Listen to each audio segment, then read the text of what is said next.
Bible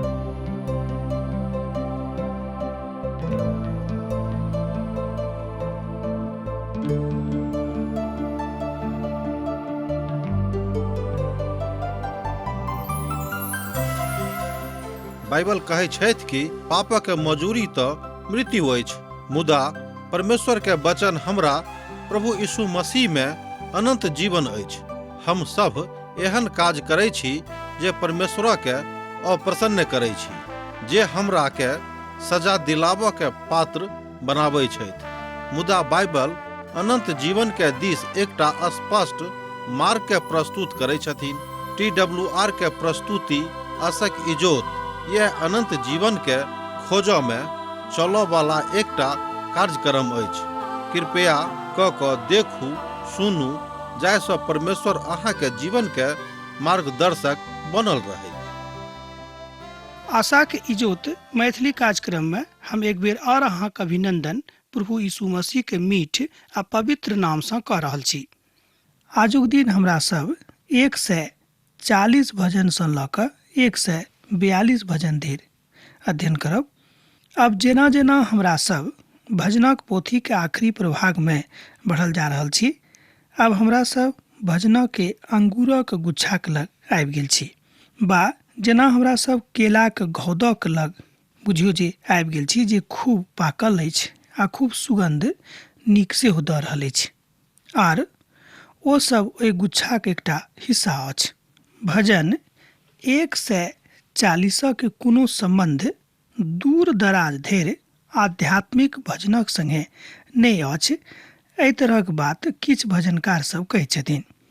भजन 140 ओहि बातक बताबैत अछि जे मसीही विरोधी तत्वक विषय में बखान करैत अछि, जे बात इस्राएली लोकक जिंदगी में आबऽ वाला अछि आ विश्वासी के ई दिन देखबाक छनि जे ओ कोना कऽ अपना आगूक जिंदगी चला रहल छथि।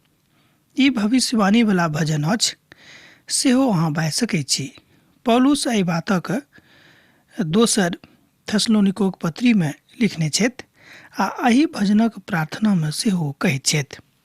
हम बाजि सकैत छी जे हमरा सब बहुत नीकसँ, बहुत गंभीरतासँ एहि भजनक देखब, किएक तऽ एहिमे हमरा सब देखैत छी कि किछु मसीह विरोधी तत्व मनुष्य जाति के परमेश्वर से अलग करबाक कोशिश में अछि। तहन एहि भजनक एक पदक देखियौ, हे प्रभु हमरा खराब मनुष्य से बचा लिया, उपद्रवी मनुष्य से हमर रक्षा करू। भजन 140 पद 1। एहि भजन में हमरा सब मसीही विरोधी तत्वक देख रहल छी। ओ बड़ खराब मनुष्य छलाह और उपद्रवी मनुष्य सेहो छथि, मुदा यूहन्ना कहैत छथि जे बहुत मसीही विरोधी तत्व एही ठाम जन्म भऽ जायत, किएक तऽ पवित्र शास्त्र कहैत अछि जे बहुत मसीही विरोधी तत्व एही में आबि जाइत अछि। पहिल यूहन्नाक पोथी तकर 2 अध्याय आ तकर 18 पद एही बातक उल्लेख करैत अछि। आ मसीही विरोधी तत्व वही काल में समाप्त नहीं भऽ जेतैक से बात ने, मुदा समस्त बातक विरोध करनाइ आरंभ कऽ देतैक। एहि तरह हमरा लोकनि देखैत छी कि एहि भजनक बड़ गंभीर विषय वस्तु अछि, किएक तऽ ओ सब मन में खराब कल्पना केने छथि। ओ लगातार झगड़ा मचाबैत छथि और बजनाइ साँपक काटैक जकाँ अछि, ओकर मुख में नागक जकाँ विष रहैत अछि। पौलुस मनुखक प्रजाति के विषय में बाजैत छथि। रोमियोक पत्री में एहि बातक उल्लेख मिलित अछि 3 अध्याय के 10 पद में आ तकरा बाद 18 पद में।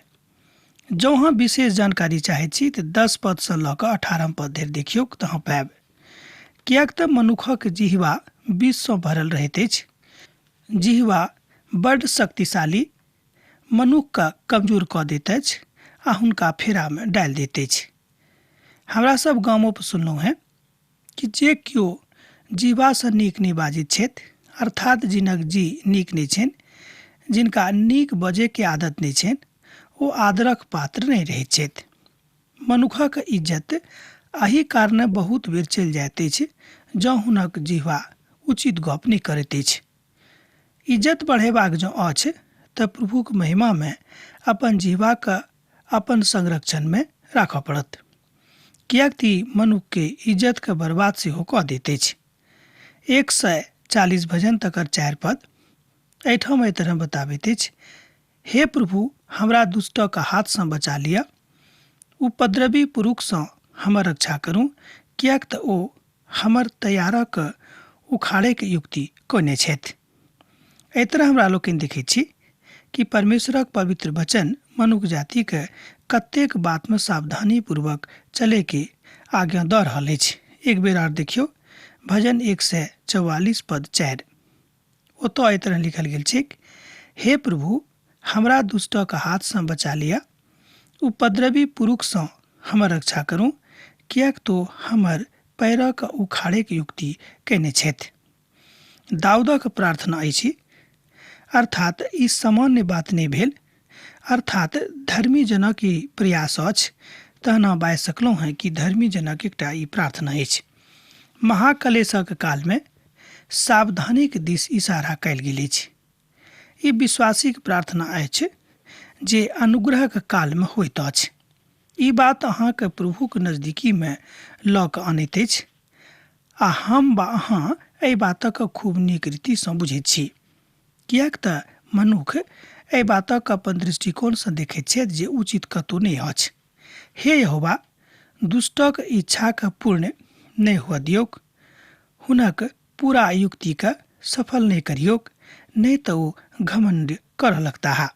हमर घराना वाला का माथा पर ओकरे विचारल गेल उत्पात पड़ेक, ओकरा ऊपर अंगार डालल जायक, ओ आग में खसा देवल जायक, और एहन पहाड़क ऊपर खसेक जे ओ पुनः उठ नहीं सकैत। एहि बातक एहिठाम 8 पद से लऽ कऽ 10 पद में हमरा लोकनि सत्यापित कऽ सकैत छी पढ़ि कऽ। भजन भेल 140।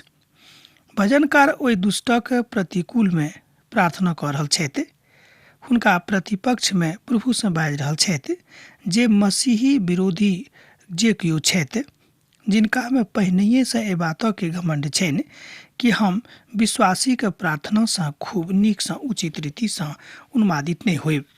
हमरा सभक तऽ वही निर्देशनक पालन करबाक अछि जाहि निर्देशनक रोमियो के पत्री में बतायल गेल छक, तकर 12 अध्याय आ तकर 19 पद सँ लऽ कऽ 21 पद में। कियाक तऽ बदला लेबाक भावना विश्वासी लोगक लग नहीं रहबाक चाही। ध्यान दियौक, कियाक तऽ बदला लेबाक भावना विश्वासी सभक लग नहीं रहबाक चाही। कियाक नहि अहाँके हानिए उठाबऽ पड़ैत अछि।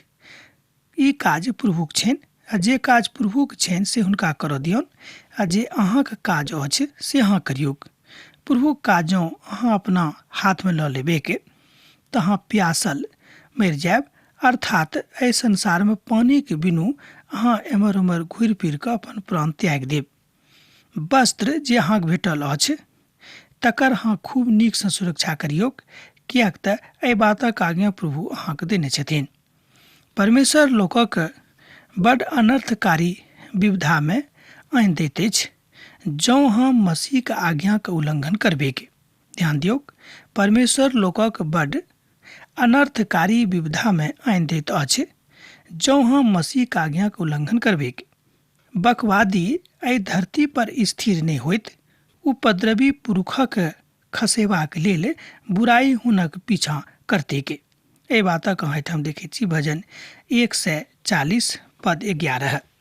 आ जँ हमरा सब सतक बाट दऽ कऽ जायब, जँ हमरा सब सत बाट दऽ कऽ चलब, तहन हमरा सब विजेता भऽ सकैत छी। कियाक तऽ प्रभु की वचन छनि कि अहाँ सत के बाट दऽ कऽ जायब। विश्वासी जँ अहाँ छी तऽ एहि बातक ज्ञान अहाँके भऽ गेल होइत। पहिल यूहन्ना पोथी तकर 5 अध्याय आ तकर 4 पद में एही बातक ऊपर बड़ स्पष्टताक साथ बखान मिलैत अछि।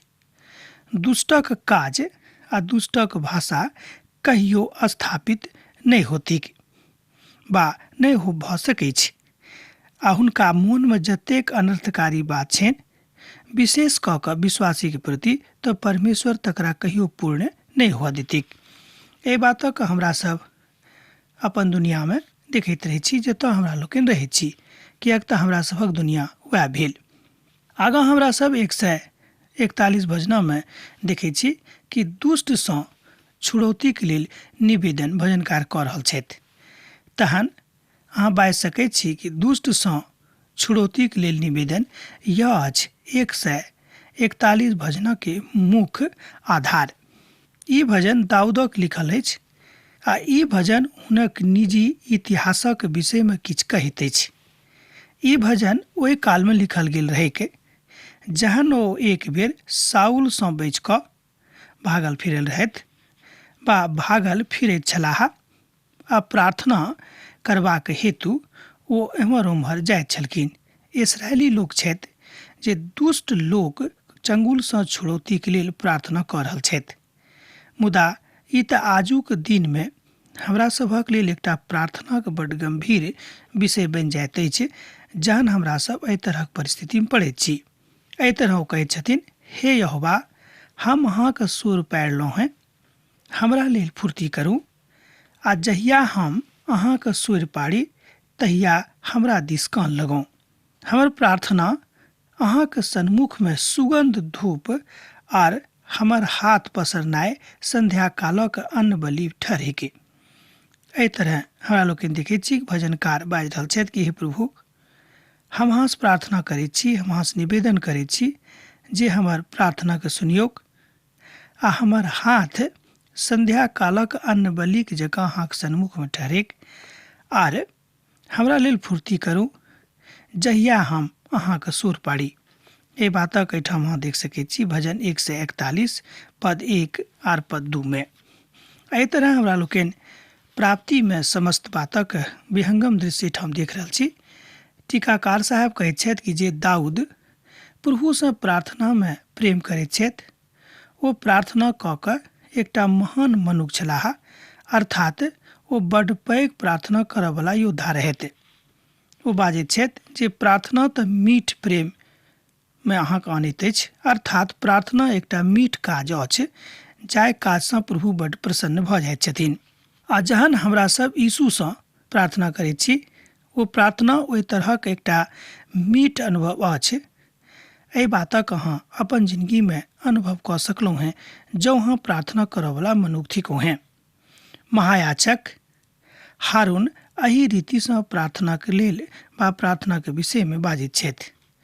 मुदा प्रार्थना आज्ञाकारिता के प्रतीक से होथिक, किएक तऽ आज्ञाकारिता के बिनु प्रार्थना सुनल नहीं जा सकै छै।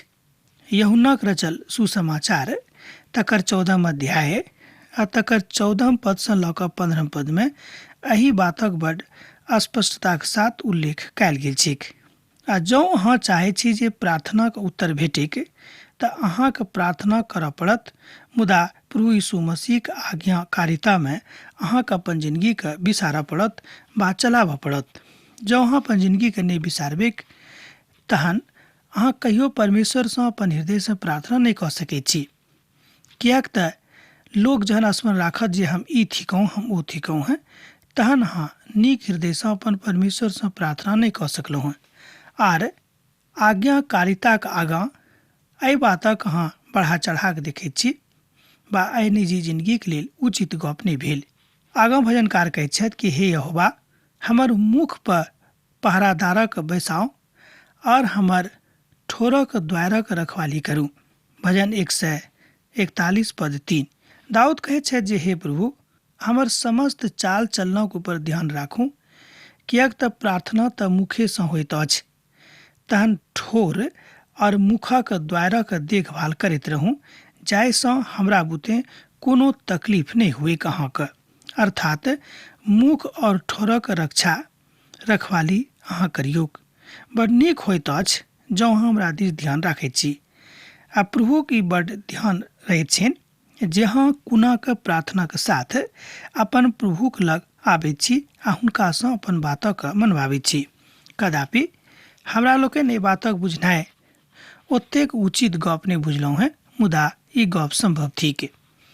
हमर मौन के कोनो रखवाला के दिस नहीं जाय दियौक, हम अनर्थकारी पुरुषक संगे दुष्ट काज में नहीं लागी और हम हुनक स्वादिष्ट भोजन वस्तु में से सेहो किछु नहीं भक्षण करी। अहाँ जो धर्मी हमरा मारेक तकरा कृपा मानल जायक, और जँ ओ हमरा ताड़ना देक तऽ ई हमर खूब नीक पढ़क लेल मानल ठहरेक। हर मूड़ी ओहि बातसँ इनकार नहीं करिक। लोकक खराब काज करलाक बादो हम प्रार्थना में लौलीन रही। एहि बातक एहिठाम भजनकार कहैत छथि कि हे प्रभु, कोनो गलतो काज जँ केओ कऽ रहल छै तऽ हुनका देख कऽ अहाँसँ अपन विश्वासक कमजोर नहीं करब और हम अहीं में लागल रहब। भजन 141 पद 4 आ 5 में एहन बहुत लोग छथि जे अपन दुनियाके एहि दुष्ट संसार में बनौने छथि और ओही बातक प्रतीकात्मक शैली के बिसरा कऽ स्वरूप सेहो देने छथि। यह अछि प्रभु में नीक लोकक एकटा उदाहरण। जँ अहाँ प्रभु में एकटा नीक लोक बनबाके इच्छा राखैत छी तऽ ई उदाहरण अहूँ दऽ सकलहुँ हैं। याकूबक पोथी तकर 5 अध्याय तकर 16 पद, यूहन्नाक पोथी तकर 3 अध्याय तकर 22 पद एही तरह के मंतव्य के व्यक्त करैत अछि। आगाँ भजनकार एहि तरह कहैत छथि, मुदा हे यहोवा परमेश्वर, मुदा हमर आँखि तऽ अहींक दिस लागल अछि। हम तऽ अहाँक शरणागत छी, अहाँ हमर प्राणक जय नहीं दिअ। एहिठाम ओ कहै छथिन कि अहाँ हमर प्राणक जय नहीं दिअ। हमरा ओहि फंदासँ जे ओ हमरा लेल लगौने छथि और अनर्थकारीके जालसँ हमर रक्षा करू। एहिठाम भजनकार बाजि रहल छथि कि हे प्रभु, शैतान कोशिश कऽ रहल छथि हमरा भटकाबैके, शैतान कोशिश कऽ रहल छथि हमरा कमजोर करबाके, मुदा हे प्रभु हमरा बताबिअ, किएक तऽ प्रभु हम कोना चली एहि बातक ज्ञान अहाँ हमरा दिअ आ एहि सबटा बातसँ हमर रक्षा रखवाली सेहो करियौ। दाऊद प्रार्थना कऽ रहल छथि जे ओ तऽ दुष्टक जाल में खसऽ नहीं चाहैत छथि, किएक तऽ दुष्ट तऽ हमर घड़ी एही बातक प्रयास में छथि जे ओ हमरा खसा देक। मुदा हे प्रभु अहाँ हमरा बचा कऽ राखियौक। मुदा बहुत बेर हमरा सब सावधान नहीं रहैत छी आ तैं दुष्टक युक्ति में आबि कऽ हमरा सब खसि पड़ैत छी। भजन 142 एही बातक दिस हमरा सब गोटेके इशारा करैत अछि। दोसर कुरिन्थियोक पोथी तकर 2 अध्याय तकर 11 पद एही बातक कहैत अछि जे सावधान नहीं रहनाइ एकटा बड्ड कष्टकारक तथ्य अछि। ध्यान दियौक, सावधान नहीं रहनाइ एकटा बड्ड कष्टकारक तथ्य अछि। प्रार्थना में लागल रहूँ। भजन 142 दाऊदक कष्टक आरंभ एहिठाम भऽ जाइ छै। ध्यान दियौक, एकटा निर्देशन दिअवला भजन अछि, शिक्षा दिअवला भजन अछि आ ई एकटा एहन भजन अछि जाहिमे अहाँ वा हम किछु सीख सकलहुँ हैं। ओ कतऽ छलाह जहन ओ प्रार्थना कऽ रहने रहथि, अर्थात केने रहथि। प्रभुक वचन अछि, एही बातक ज्ञान दैत अछि। ई दाऊदक निर्देशन वाला भजन अछि। जाय काल में हमरा सब दुख में पड़ैत छी तऽ कोना कऽ प्रभुक पुकारैत छी। ई वह काल छलैक जहन दाऊद तकलीफ में पड़ल छलाह, ओ मंद में रहैत छलाह। ओही काल में ओहि भजनक लिखने रहथि। हम यहोवाक दुआही दैत यहोवासँ गिड़गिड़ाबैत छी। एहि बातक ओ 142 भजनक 1 पद में बाजि रहल छथिन। ओ कहैत छथि कि हम यहोवाक दुआही दैत यहोवासँ गिड़गिड़ाबैत छी। एहि तरह हमरा लोकनि देखलहुँ हैं कि परमेश्वर कोना कऽ अपन लोकक रक्षा रखवाली करैत छथि, जेना कि ओ दाऊद केने रहथि। ई तऽ नहि बताओल गेल अछि जे ओ कोन मांद में लुकायल छलाह। एहिठाम दाऊदक विषय में हमरा लोकनि देख रहल छी। इन गोदीक गुफा के चर्चा अछि हमरा लोकनि पढ़ने छलहुँ हैं, अध्ययन कयने छलहुँ हैं पहिल सामुएलक पोथी तकर 24 अध्याय में। एहि विषय पर ओतऽ बतायल गेल अछि। ओ गुफा मृत सागरक बाट में जहीरो में सँ मसौदा जाइत अछि। ई बड्ड रुचिकर देश अछि। ओ सड़कक पर्यटकक लेल खुजल गेल एकटा सड़क अछि आजुक युग में। आ जहन केओ एहि गुफाक अर्थात इन गोदिनक गुफाक देखैत छथि तऽ ओ बुझि जाइत छै जे बड्ड नीक स्थान नहि छलैक। मुदा ओतय जाकऽ ओ लुकायल रहत के तऽ दाऊद। और ओतऽ अदुल्लमा नामक गुफा सेहो अछि, जतऽ दाऊद पहिल बेर लुकयबाक हेतु गेल छलाह। ओ इस्राएलक राजा साउलक डरसँ छोड़ि कऽ आयल रहथि, मुदा हमर अनुमान अछि जे ओ अदुल्लामक गुफामे छलाह। एहि तरहक अनुभव विद्वान सभक सेहो छनि। पवित्र पोथी पढ़लासँ हमरो यह बात लागल कि ओते रहथि। जहन ओ बड्ड निराशाक स्थितिमे छलाह तहन ओ एहि भजनक ओतऽ लिखने रहथि। पहिल सामुएलक पोथी तकर 22 अध्याय आ तकर 2 पद एहि बातक बताबैत अछि जे लगभग 400 लोक हुनका लगमे आयल रहनि। हम अपन शोकके गाथाके बड्ड खोलि कऽ कहैत छी और हम अपन संकटके हुनका आगाँ प्रकट करैत छी। भजन 142 पद 2। हम अपन शोकक गाथाके बड्ड खोलि कऽ कहैत छी और हम अपन संकटक हुनका आगाँ प्रकट करैत छी। दोसर शब्दमे दाऊद अपन सबटा बातक परमेश्वरक सन्मुखमे खोलि कऽ राखैत छथि जे किछु हुनका जिन्दगीमे और हुनका हृदयमे घटलनि वा घटि गेल रहनि। आ यह ओ बात अछि, अर्थात एहि रीतिसँ अहाँ वा हम प्रार्थना कऽ सकैत छी जाहिसँ पिता परमेश्वरक ओहि अनुभूतिके हमरा लोकनि प्राप्त करी जे अनुभूति ओ हमरा सबके दियैके इच्छा राखैत छथिन। एहिठाम निर्देशना की पद हमरा लोकनि देख रहलहुँ हैं। एकर अर्थ निश्चित अछि जे दाऊदक रिश्ता प्रभुक संगे बड्ड नीक रहनि। ध्यान दियौक, एकर अर्थ तऽ यह निश्चित अछि जे दाऊदक रिश्ता, दाऊदक संबंध प्रभुक संगे बड्ड नीक रहनि और ओ बड्ड नीक रिश्ताक संबंधमे रहैत छलाह। आ तखन नीक संबंधक रिश्तामे रहि कऽ ओ अपन प्रभुके, अपन यीशुके हृदयमे राखने छलाह। जहन हमर आत्मा हमर भीतरसँ व्याकुल भऽ रहल छलैक तहन हमरा हमर दशाके जानैत छलहुँ हैं। जाहि बाट दऽ कऽ हम जायवला छलहुँ हैं ओहिमे हमरा लेल फंदा लगौने रहथि। भजनकार एहिठाम एहि बातक 142 भजनक 3 पदमे कहैत छथिन, हम दहिना दिस देखलहुँ हैं मुदा हमरा दिस केओ नहि तकैत छलाह। हमरा लेल केओ ओतऽ नहि रहथि आ नहि हमरा लेल केओ पूछैत रहथि। एहि तरहक अवस्था मनुक्ख भऽ जाइत अछि जहन मनुक्ख तकलीफमे रहैत छथिन। भजनकार कहैत छथि कि पूर्ण आस्थाके साथ अपन यीशुके दिस ताकैत रहूँ। अब हमरा एहिठाम विदा होइके अवसर दिअ, किएक तऽ अहाँसँ विदा होइके काल भऽ रहल अछि। विदा दऽ दिअ। पाती लिखैत रह, बिसरायब नहि। यीशुके नेह अहाँके जिंदगीमे बनल रहैक। आमीन। हमरा विश्वास अछि कि ई कार्यक्रम अहाँके लेल लाभदायक सिद्ध भेल अछि। हम चाहै छी कि अहाँ अपन आशीषके हमरा संग साझा करू।